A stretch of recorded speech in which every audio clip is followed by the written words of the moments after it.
Okay, we're doing part 4-5. Most of the commands that I have demonstrated earlier can be used to create this part. And the reason why I'm doing this part is because there is one very interesting situation. If you select your sketch plane wrongly, your features will not come out like the way you think it would. Okay, so I'll explain it later on when I come to the portion, right? All right, let's see. So I'm going to start sketching on the front plane first. That doesn't show on the front plane first. And I'm going to draw a rectangle. And this time around, I'm going to select the midpoint of the rectangle and I'm going to make it coincident, meaning to say the 2 points join together, right? And that's another way of adding a constraint. And the width of this, the width of this is 40 millimeters. The height of this rectangle is 60. And usually I would extrude this, right? And then I use the chamfer to create the slope. But this time around, I want to show how you could approach it in another way as well. I'm just going to draw a line, an approximate line.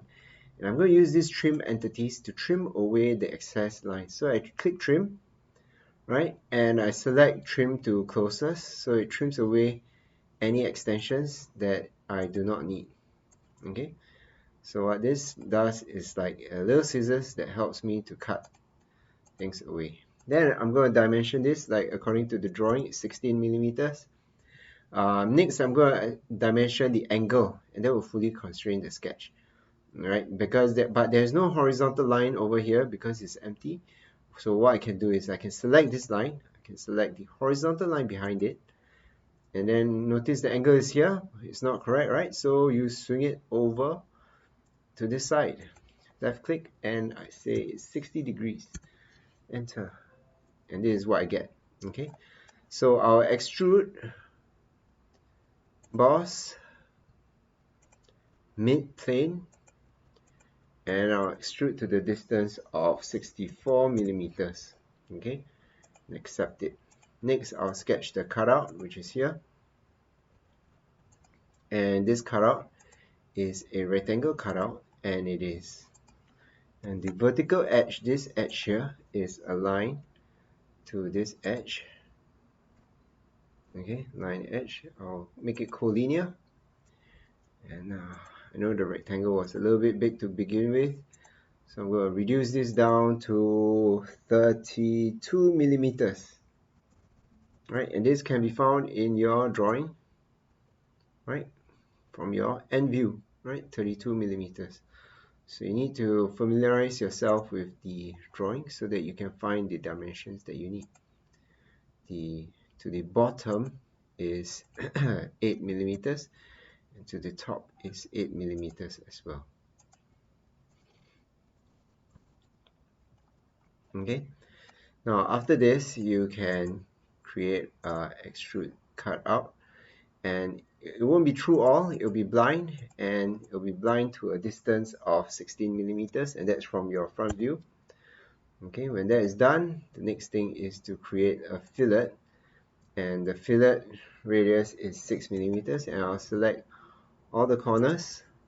Alright, I will intentionally select a face like this, and then it's a mistake and it can't fillet anything. You don't have to come out of it and then go back in again or delete the command. All you have to do is select the face that you selected over in the blue box there. You press delete.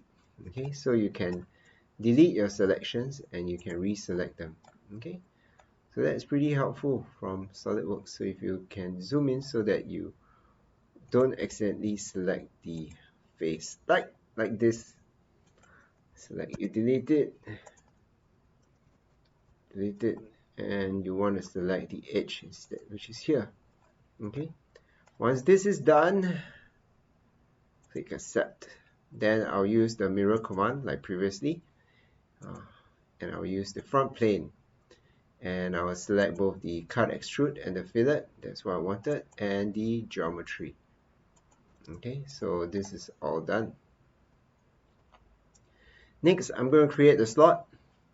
And a very common mistake among students is that they will create a sketch plane, or they will do the sketch plane on this slope surface, and they think that it's okay, right? They think that it's okay, but it's not. It's not okay. So let me show you what happens if I were to sketch on the slope surface, right? If I sketch on the slope surface, I'm not going to spend time dimensioning or aligning the slot, right? I'm just going to draw a slot, right? And I'm going to cut, extrude cut through all, and you would notice something. It looks like it's like the drawing, it looks like it, but if you look at it from the side view, and if you go to the hidden lines, you will see that the slot is cut in a direction whereby it's at an angle.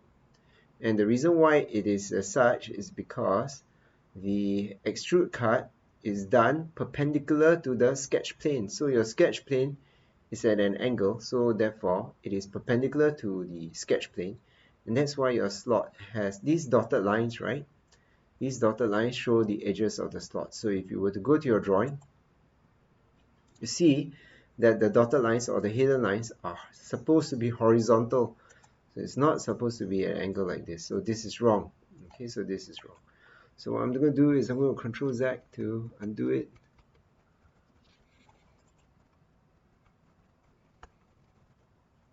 Okay, it's not doing well, so I'm going to just delete it.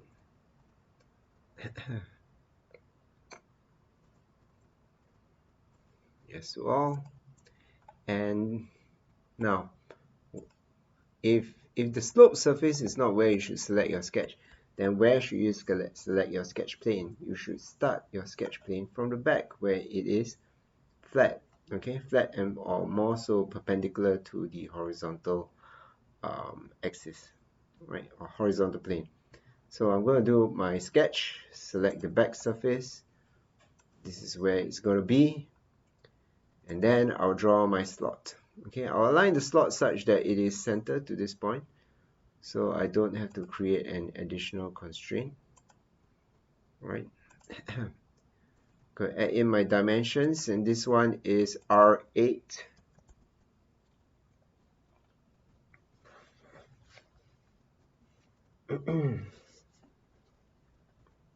Let me confirm. Yes, it's R8, and the dimension of the two center distances is 12, so it's a rather small slot. And from the center of the first arc to the edge is 30 millimeters, right? And then it's fully constrained, so you are ready to extrude cut. And I'm cutting it through all. Okay, I'm cutting it through all, and it's cut through all this way. Okay, next I'm going to draw the bottom, sketch at the bottom, and there is a cylindrical boss or disc, and the diameter of it is diameter 28. Okay, and it extrudes out to a thickness of 12 millimeters. Okay, and I accept it. Alright, now because I aligned my sketch right so accurately, and everything is, the origin is kept at the center, it makes my life pretty easy, and I'm able to select, alright, to use the whole wizard, okay, the whole wizard to create my counter ball. Okay, going over to the positions, I'll select the top surface, and then I'll move the counter ball over to the center, right? Now if the origin is not there, okay, I can't unselect it. Let me try again. If the origin is not there, and you want to snap to the center of the circle, what you can do is first select the top surface, right? What you can do is you can move your mouse to the edge of the circle, and then a little cross will appear at the center, a circle and a cross, and then you can move and you can snap to it. Once the orange dot appears, you can snap to it. Okay, then you go to the type, select, go to the dimensions, and the through hole is 12 millimeters. It is 20 millimeters counter bore diameter. The larger diameter is 20 millimeters, and depth is 8 millimeters. Okay, and you click the green arrow, and that's it. You're done. You have your counter bore. And you do a quick check to see if everything is okay, and then you realize, oh, what's happening over here? What happened to my slot? And if you look closer, you realize, it's because of the counter bore. It went all the way through, so you actually need to edit the end conditions for the counter bore hole. So you select the counter bore feature, right click, and you select edit feature. And once you go to the edit feature, oops, low battery. Once you go to the edit feature, you scroll all the way down, and instead of the through all, you go to blind, and or instead of blind, you can say up to next, right? And that will be good enough, and you click OK, right? And it will cut all the way through to the bottom surface and stop there. So my friends, this is part 4-5. I'll end the recording now before the computer shuts down.